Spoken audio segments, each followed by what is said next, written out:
I have a lot of requests for protection spells right now. I have a lot of questions coming my way, and I understand it's a really weird time and there's a lot of uncertainty. So I want to talk about what could potentially be missing in your protection spells. Hi, this is Jackie with Coventry Creations, and we're going to talk about protection magic right now. It is something that is a basic of any spellcaster. You feel a little funky, you feel maybe somebody sending some nasty energy your way, maybe you're doing something new. And I want to talk about why I made the Coventry protection candle the way I did.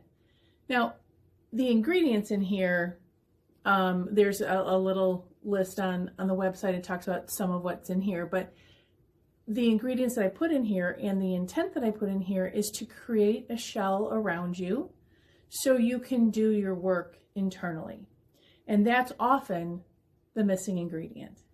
So when something's happening that we need some protection from, or that we feel uncertainty, or we feel a little shaky, there's a lot of internal work that really is required to get through this all the way. It might be the fact that you feel vulnerable, or maybe you're experiencing a trauma, or maybe you've got a lot of drama in your life and you need to calm it down. Well, there's a lot of healing work that needs to happen with that too.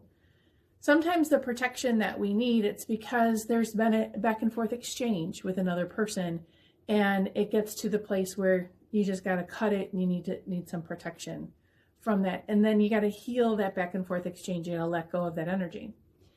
This all comes to mind because of some work that I did concerning the stuff that happened last week with the insurgents at the Capitol. So I did a lot of protection work for myself, but I didn't leave a safety valve to deal with my grief, to deal with some of the trauma that I was feeling, to deal with a lot of this stuff. Now that was a big protection because I need, not only for, what's going on in our country, but also it hits me a little bit closer to home with my life and the people in my life, and I wanted to make sure that they were safe with what's going on. But what I didn't do is I didn't take the time internally to grieve, to process what was going on. So in your protection magic, and this is the missing ingredient, my friends, is the work that you need to do with yourself. So what's happening? What belief is this attack attaching to? If any attack that's heading your way, any uncertainty or lack of security that you want to pull your protection candle out for, it's because it can attach to a belief or an energy or a karma. So if you work on that at the same time as you're working on your protection magic, then you're golden. You won't have to keep doing that same protection magic over and over again if you heal the process. The protection candle is designed to do that. It's designed to create that shell around you while you do your internal work.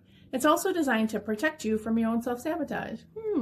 So sometimes it brings up the things that you've been doing that cause this need, and that can feel a little uncomfortable. Protection magic is uncomfortable. It is. You can feel a little safe and secure for a minute, but eventually that starts to feel a little claustrophobic, a little cloying. So protection magic is meant to be temporary. It's meant for you to break through to the other side, to become stronger, to resolve the issues that are going on with you so that you don't have that same issue or fault or belief or karma that negative energy attaches to. It's always a process. There's always going to be something else for it to attach to. There's always going to be something else going on. But why build a big reservoir of negativity that can be attached to rather than keep working on this process over and over again? When I was a baby witch, there's a lot of little witch wars going on and little people offending each other and lots of energy that needed to be addressed. I did a lot of protection magic, and then over time I started healing those things that I felt I needed protection from. And my protection magic was not part of my external protection magic, protection against somebody or something going on. Stop being a major focus of my daily magic. So I challenge you to include that missing ingredient of self-care and healing in all of your protection work. You guys keep it magic. When you keep magic close, it keeps you close. Have an amazing day.